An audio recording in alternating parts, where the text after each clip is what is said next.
दुनिया का सबसे बड़ा धर्म युद्ध महाभारत में कुरुक्षेत्र की रणभूमि पर उस समय के दौरान भगवान अपने शिष्य अर्जुन को कुछ बातें समझाई थी, जिसे हम गीता सार भी कहते हैं।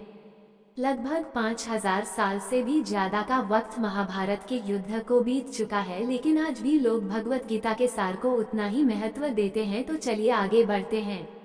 नमस्कार मित्रों, आप सभी का एक बार फिर से माता का ज्ञान चैनल पर आप सभी का स्वागत है। गीता का सार। व्यर्थ की चिंता क्यों करते हो और व्यर्थ में ही डरते हो? तुम्हें कौन मार सकता है? आत्मा न पैदा होती है न ही मरती है। जो हुआ वह अच्छा हुआ, जो हो रहा है वो भी अच्छा ही है, जो होगा वो भी अच्छा ही होगा। जो बीत गया उसका तुम पछतावा ना करो और भविष्य की चिंता भी ना करो, अभी तो वर्तमान चल रहा है। इस युद्ध में तुम्हारा क्या गया जो तुम रो रहे हो? तुम क्या लेकर आए थे? जो खो दिया तुमने, क्या तुमने पैदा किया था? जो खो दिया तुमने, तुम ना कुछ लेकर आए थे, ना कुछ लेकर जाओगे। जो कुछ लिया था वह यहीं से लिया था, जो दिया यहीं पर दिया। जो कुछ भी तुम्हें मिला वह भगवान से मिला, जो तुमने दिया वह भी भगवान को ही दिया। तुम खाली हाथी यहाँ पर आए थे, खाली हाथी जाओगे। जो आज तुम्हारे पास है वो कल किसी और के पास होगा, परसों किसी और के पास ही होगा। तुम इसे सत्य समझकर खुश रहो, बस यही बात तुम्हें अंदर से खुश कर सकती है। परिवर्तन ही तो संसार का नियम है। जिसे तुम मृत्यु समझते हो वही तो एक नया जीवन है। इस संसार में तुम एक ही क्षण में करोड़ों के स्वामी बन जाते हो, तो वही दूसरे सर दरिद्र भी बन जाते हो। मेरा तेरा, छोटा बड़ा, अपना पराया, इन सब चीजों को अपने मन से निकाल दो तो फिर सब कुछ तुम्हारा है। तुम इन सब के हो। ये शरीर भी तुम्हारा नहीं है, नहीं तुम इस शरीर के हो। यह अग्नि, जल, वायु, पृथ्वी, आकाश, इन सब चीजों से मिलकर शरीर बना है। आखिरकार इन सब में ही मिल जाएगा, लेकिन यह आत्मा स्थिर है। और तुम क्या हो? तुम्हें अपने आप को भगवान के सहारे छोड़ देना चाहिए। तुम्हारे लिए यही सबसे उत्तम उपाय है। जो उनके सहारे को जाता है वो भय, चिंता, शोक से दूर और मुक्त हो जाता है। महाभारत की गीता उपदेश। हिंदी साहित्य और पुराणों में दो प्रमुख महाकाव्य बहुत प्रचलित है, जिनमें से पहला है रामायण और दूसरा है भगवत गीता। ये हिंदी मान्यताओं के अनुसार पवित्र ग्रंथों में से एक है। आज हम हमारे इस लेख में बात करने जा रहे हैं श्री भगवत गीता के उपदेशों के बारे में। महाभारत के मुताबिक भगवान श्री कृष्ण महाभारत के युद्ध के दरमियान अपने शिष्य अर्जुन को कुछ उपदेश दिए थे, जिसके वजह से अर्जुन के लिए युद्ध जितना आसान हो गया था। गीता के उपदेश को जीवन का सार या जीवन के उपदेश भी कहा जाता है। वही अगर आप हिंदू धर्म के अनुसार महाग्रंथ के उपदेशों को अपने जीवन में भी लागू करेंगे तो आपका जीवन बहुत ही आसान हो जाएगा। इसके साथ साथ ग्रंथ में जीवन की सच्चाई और मनुष्य धर्म से जुड़े हुए कुछ बातें भी बताई गई है। कई बार ऐसा भी होता है कि हमें अपनी समस्या का समाधान नहीं मिल पाता और हम विपत्ति के समय बहुत ही परेशान हो जाते हैं। कई लोग तो अपने गुस्से पर अपना आपा खो बैठते हैं या फिर अपनी समस्या के से विचलित होकर भाग पड़ते हैं। ऐसे में गीता में दी के उपदेश हमारे जीवन की सारी समस्याओं चुटकी में हल कर सकती है और हमें अपने जीवन जीने के लिए एक बेहतर कला सिखाती है। साथ ही अपने जीवन में सफल होने की प्रेरणा भी देती है। महाभारत के युद्ध के दरमियान भगवान श्री कृष्ण ने अर्जुन को गीता के उपदेश बताए, जिसे सुनकर अर्जुन को ज्ञान की प्राप्ति हुई थी। गीता के उपदेश नहीं केवल अर्जुन के लिए थे, बल्कि यह संपूर्ण मानव प्रजाति के लिए है। मनुष्य के जीवन में सफलता पाने के लिए भगवत गीता में दिए गए उपदेश एक मंत्र की तरह काम कर सकते हैं। आइए तो अब जानते हैं गीता सार के बारे में, जो इंसान के अंदर चल रही उठापटक को शांत करके उन्हें सफल जीवन जीने के लिए मदद करती है। मानव शरीर अस्थायी और आत्मा स्थायी है। भगवत गीता के एक श्लोक में भगवान श्री कृष्ण ने मानव शरीर की तुलना एक कपड़े के टुकड़े से की है। मतलब मनुष्य शरीर एक ऐसा कपड़ा है जिसे आत्मा अपने हर जन्म में बदलती रहती है। इसका मतलब मनुष्य का शरीर आत्मा के लिए एक अस्थायी वस्त्र की तरह है, जिसे उसे अपने हर जन्म में बदलना पड़ता है। गीता का यह उपदेश हमें ये सिखाता है कि हमें मनुष्य के आत्मा से प्यार करना चाहिए। उनकी पहचान उनके आत्मा से करनी चाहिए। हमें मनुष्य के शरीर से आकर्षित नहीं होना चाहिए। मनुष्य के भीतरी मन को समझना ही उचित होता है। जो लोग मनुष्य के शरीर से ही केवल प्यार करते हैं, ऐसे लोगों के लिए गीता का उपदेश बहुत कुछ सिखाने वाला साबित हो सकता है। जीवन का एकमात्र सत्य है वो है मृत्यु।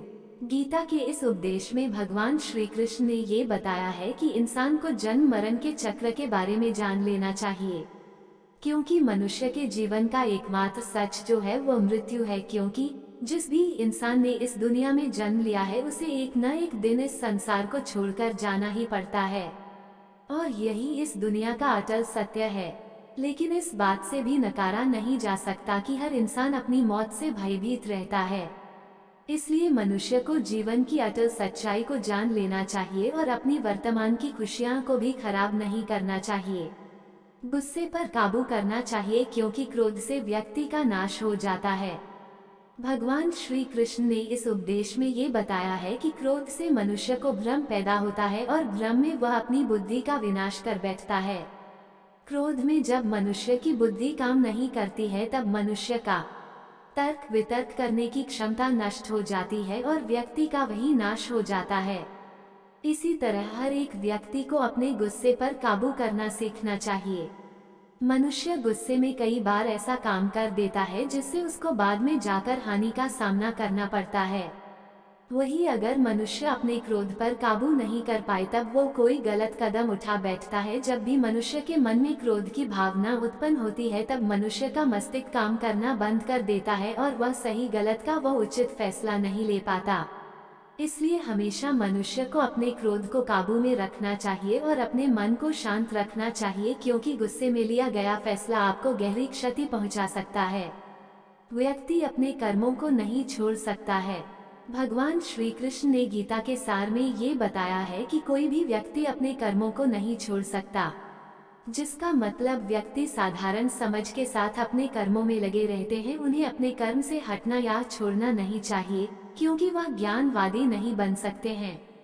वही अगर मनुष्य अपने कर्मों से पीछा छुड़ा ले या अपने कर्म करना बंद कर दे तब वह अपने रास्ते से भटक जाता है। संसार का नियम है जिसके मुताबिक मनुष्य को अपने कर्मों को करते रहना होगा। जो व्यक्ति अपने कर्मों से बचना चाहता है या वह अपने कर्म को करना बंद कर देता है, ऐसी परिस्थिति में वह मनुष्य मन ही मन में डूबता जाता है। अर्थात जिस व्यक्ति का जो स्वभाव होता है वह उसी के मुताबिक अपने कर्मों को करता है। मनुष्य को देखने का नजरिया। गीता के सार में मनुष्य के देखने के नजरिए के बारे में भी कुछ बातें बताई गई है। इसमें लिखा गया है, जो व्यक्ति ज्ञान को और कर्मों को एक रूप से देखता है उस व्यक्ति का नजरिया सही है। अज्ञानी पुरुष के पास ज्ञान नहीं होता, इसी वजह से वह हर किसी भी चीज को गलत नजर से ही देखते हैं। इंसान को अपने मन को काबू में रखना चाहिए। गीता के सार में ऐसे मनुष्य के बारे में भी बताया गया है जो मनुष्य अपने को मन को काबू में नहीं रख पाते। ऐसे लोग का मन इधर से उधर भटकता रहता है। ऐसे मनुष्य का मन उनके लिए शत्रु के समान काम करता है, क्योंकि मन व्यक्ति के मस्तिष्क पर बहुत गहरा प्रभाव डालता है। जब मनुष्य का मन स्थिर रहता है तो वह व्यक्ति भी सही तरीके से अपना काम करता है। खुद का आकलन करें। गीता के सार में ये भी बताया गया है कि मनुष्य को सबसे पहले अपनी खुद का आकलन मतलब खुद के बारे में जान लेना चाहिए। खुद की काबिलियत और क्षमता को जानना ही मनुष्य को आत्मज्ञान की प्राप्ति करा सकता है। जब तक मनुष्य खुद के बारे में जान नहीं लेगा तब तक उस मनुष्य का उद्धार नहीं हो सकता। मनुष्य को खुद पर विश्वास करना चाहिए। श्री भगवत गीता में श्री कृष्ण ने ये भी बताया है कि हर एक मनुष्य को अपने आप पर पूरा पूरा भरोसा करना चाहिए, क्योंकि जो लोग खुद पर विश्वास करते हैं वो अवश्य ही सफलता प्राप्त करते हैं। ऐसा भी बताया जाता है कि जो व्यक्ति जैसा विश्वास करता है आखिरकार वैसा ही बन जाता है। अच्छे कर्म करें और फल की इच्छा ना करें। जो मनुष्य अपना कर्म नहीं करते हैं और पहले से ही अपने कर्म का परिणाम के बारे में सोचने लगते हैं, ऐसे लोगों के लिए गीता का ये सार बड़ी सीख देने वाला साबित हो सकता है। भगवान श्री कृष्ण ने इस उपदेश में ये बताया है कि मनुष्य को कर्मों को करते रहना चाहिए और यह नहीं सोचना चाहिए कि इस कर्म का क्या परिणाम उनको प्राप्त होगा, क्योंकि कर्म का फल तो हर एक इंसान को मिलता ही है। इसलिए मनुष्य को चिंता ना करके अपने कर्मों पर ध्यान देना चाहिए। ऐसा करने पर वह अपने किसी भी काम को सच्चे मन से करते हुए नजर आएंगे। मनुष्य की इंद्रियों का संयम ही कर्म और ज्ञान का निचोड़ है। मनुष्य के जीवन में सुख दुख दोनों ही स्थिति का अनुभव होता रहता है। सुख की स्थिति में मनुष्य ज्यादा ही प्रसन्न हो जाता है तो वही दुख की स्थिति में मनुष्य निराशा महसूस करता है। इसलिए सुख और दुख दोनों ही स्थिति में मनुष्य को अपने मन पर काबू रखकर उसे स्थिर रखना ही योग कहलाता है। जब कोई भी मनुष्य सांसारिक इच्छाओं को त्याग करके फल की चिंता ना करे अपने कर्मों को करता है तो उसी स्थिति को मनुष्य योग में स्थित कहलाता है। जो मनुष्य अपने मन को काबू में कर लेता है वो मनुष्य का मन ही उसका सच्चा मित्र बन जाता है। लेकिन जो मनुष्य अपने मन को काबू में नहीं कर पाता उसके लिए उसका मन ही उसका सबसे बड़ा दुश्मन साबित होता है। वही जो मनुष्य अपने मन पर विजय प्राप्त कर ले तो उसको परमात्मा की प्राप्ति हो जाती है। इसका मतलब जिस भी मनुष्य को ज्ञान की प्राप्ति हो जाती है उसके लिए सुख दुख, सर्दी गर्मी और मान अपमान सब एक समान हो जाता है। खुद पर पूरा भरोसा रखें और अपने लक्ष्य को पाने के लिए लगातार प्रयास करें। गीता में बताए गए इस उपदेश को अगर कोई भी व्यक्ति सच्चे मन से जीवन में पालन करे तो अवश्य ही वह व्यक्ति एक सफल इंसान बन सकता है। जो लोग पूरे विश्वास के साथ अपने लक्ष्य को पाने के लिए कोशिश करते रहते हैं वह निश्चित अपने लक्ष्य को पा ही लेते हैं। इसके लिए किसी भी मनुष्य को अपने लक्ष्य को पाने के लिए लगातार निरंतर कोशिश करते रहना चाहिए। तनाव से दूर रहने का संदेश। इस उपदेश में भगवान श्री कृष्ण ने ये समझाया है कि किसी भी व्यक्ति को तनाव और चिंता से दूरी बनाकर रखनी चाहिए, तभी जाकर वह एक सफल इंसान बन सकते हैं, क्योंकि मनुष्य को सफल होने में तनाव एक बाधा की तरह बीच में आता है। अपना काम को प्राथमिकता दें और इसे पहले करें। श्री भगवत गीता में भगवान श्री कृष्ण ने अपने इस उपदेश में ऐसा बताया है कि मनुष्य को अपने कामों को प्रथम प्राथमिकता देनी चाहिए। सबसे पहले अपने जरूरी काम को पूरा करे, उसके बाद ही किसी और का काम को करे, अन्यथा दूसरों का काम पूरा करने के चक्कर में वो मनुष्य अवश्य ही अपना काम पूरा नहीं कर पाता है। लोक में जितने देवता हैं सब एक ही भगवान की विभूतियां हैं। श्री भगवत गीता में भगवान श्री कृष्ण ने ये भी उपदेश दिया है कि संसार में एक ही भगवान के अनेक स्वरूप है और संसार में लोग भगवान के अलग अलग स्वरूप की पूजा भी करते हैं, क्योंकि वो उनकी अलग अलग शक्तियों पर भरोसा करते हैं। लेकिन मनुष्य को ये बात का भी ज्ञान होना चाहिए कि सभी भगवान एक ही भगवान का स्वरूप है। मनुष्य के अच्छे और बुरे दोनों ही भगवान का शक्तियों का रूप है, अर्थात ब्रह्मांड में जितने देवता है वह सारे ही देवता एक ही भगवान का अनेक स्वरूप है, जिनकी मनुष्य कभी पीपल के रूप में पूजा करते हैं तो कोई पहाड़ के रूप में। भगवान अनगिनत है जिनका कोई अंत नहीं है, लेकिन मनुष्य अपनी अपनी आस्था के अनुसार अपने देवी देवताओं की पूजा करते हैं। लेकिन सत्य यह है कि सारे देवी देवता है एक ही भगवान का स्वरूप है। जो लोग भगवान का सच्चे मन से ध्यान लगाते हैं वो पूर्ण सिद्ध योगी माने जाते हैं। भगवत गीता सार में भगवान श्री कृष्ण ने ऐसा भी कुछ बताया है कि मनुष्य अगर सच्चे मन से भगवान की पूजा आराधना करते हैं, अपना पूरा ध्यान सच्चे मन से भगवान की ओर लगाते हैं, तो उन लोगों को अवश्य ही सिद्धि की प्राप्ति होती है। ऐसा भी बताया जाता है कि जो मनुष्य अपने शरीर के सभी इंद्रियों पर काबू पा लेता है और सुख और दुख सभी परिस्थितियों में समान भाव से रहता है और संसार के सभी प्राणियों के हित में लगा रहता है, ऐसे मनुष्य को ईश्वर की कृपा हमेशा बनी रहती है। अपने काम को मन लगाकर करें और अपने काम में खुशी खोजें। जो मनुष्य अपने सभी काम में मन लगाकर अपना कार्य करते हैं और वह छोटे से छोटे कार्यों में भी खुशी ढूंढ ही लेते हैं, वो लोग निश्चित ही अंत में सफलता प्राप्त करते हैं। वहीं दूसरी तरफ ऐसे मनुष्य भी होते हैं जो अपने काम को बस एक बोझ समझकर बस पूरा कर देना चाहते हैं और अपने किसी भी काम को पूरा सही ढंग से नहीं करते हैं, तो ऐसे मनुष्य हमेशा ही अपने जीवन में पीछे रह जाते हैं। किसी भी तरह की अधिकता इंसान के लिए बन सकती है बड़ा खतरा। भगवत गीता में भगवान श्री कृष्ण ने ये बताया है, मनुष्य के लिए किसी भी चीज की अधिकता उनके लिए हानिकारक साबित हो सकती है। ये किसी भी प्रकार की अधिकता हो सकती है, कड़वाहट हो या फिर मधुरता, खुशी हो या गम। हमें कभी भी किसी भी चीज की अति करना हमारे लिए नुकसानदायक साबित हो सकती है। जीवन में संतुलन बनाए रखना है बहुत जरूरी है। जब तक मनुष्य अपने जीवन में संतुलन नहीं बनाएगा तब तक मनुष्य अपने जीवन को खुशी से व्यतीत नहीं कर सकता। इसलिए मनुष्य को अपने जीवन में किसी भी चीज को ज्यादा करने से बचना चाहिए और जीवन में संतुलन बनाकर रख सही है।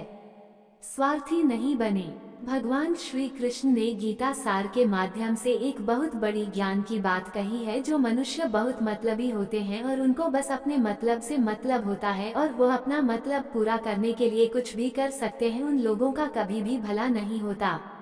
आपको ये बात भी बता दे, मनुष्य का स्वार्थ उसे अन्य लोगों से दूर ले जाकर उसे नकारात्मक स्थिति और ले जाता है, जिससे वह व्यक्ति संसार में अकेला रह जाता है। वही गीता में ये भी कहा गया है कि एक स्वार्थी व्यक्ति शीशे में फैले धूल की तरह होता है, जिसकी वजह से वह व्यक्ति अपना सही प्रतिबिंब कभी देख नहीं पाता। इसलिए किसी भी व्यक्ति को अगर जीवन में खुशी पूर्वक अपना जीवन व्यतीत करना हो तो अपने स्वार्थ को कभी भी अपने पास नहीं आने दे, क्योंकि एक स्वार्थी मनुष्य दोस्ती में भी अपना स्वार्थ निकालने की कोशिश करता रहता है। इसलिए जीवन में ऐसा मनुष्य बने जो अपने साथ साथ लोगों की भलाई के बारे में भी सोचे, तभी जाकर वो मनुष्य एक सफल और खुशी पूर्वक अपना जीवन व्यतीत करता हुआ नजर आता है। ईश्वर हमेशा मनुष्य का साथ देता है। ईश्वर हमेशा ही अपने भक्तों का साथ देते रहते हैं। जो मनुष्य इस प्रभावशाली सत्य को मान लेता है तो उसका जीवन पूरी तरह से बदलता हुआ उसे महसूस होता है, क्योंकि संसार का निर्माण भगवान ने ही किया है और वही इस पूरे संसार को चला रहे हैं। इंसान तो बस एक कठपुतली है जो भगवान के इशारों पर चल रही है।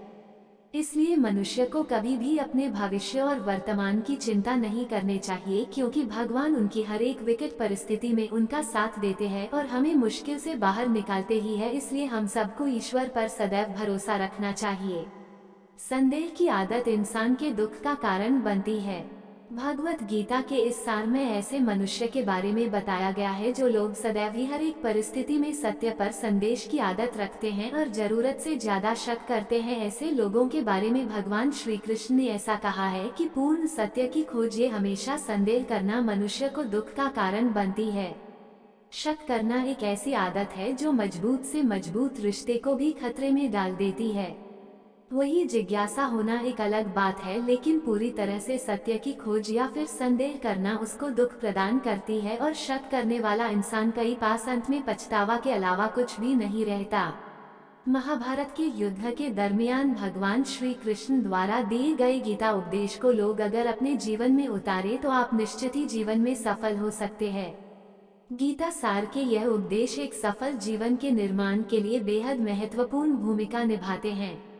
दोस्तों, ऐसे ही और कहानी सुनना या देखना चाहते हैं तो डिस्क्रिप्शन में लिंक मिल जाएगा, आप वहां जाकर देख सकते हैं। और आपसे निवेदन है कि यह वीडियो आपको अच्छा लगा हो तो लाइक शेयर सब्सक्राइब जरूर करें। धन्यवाद।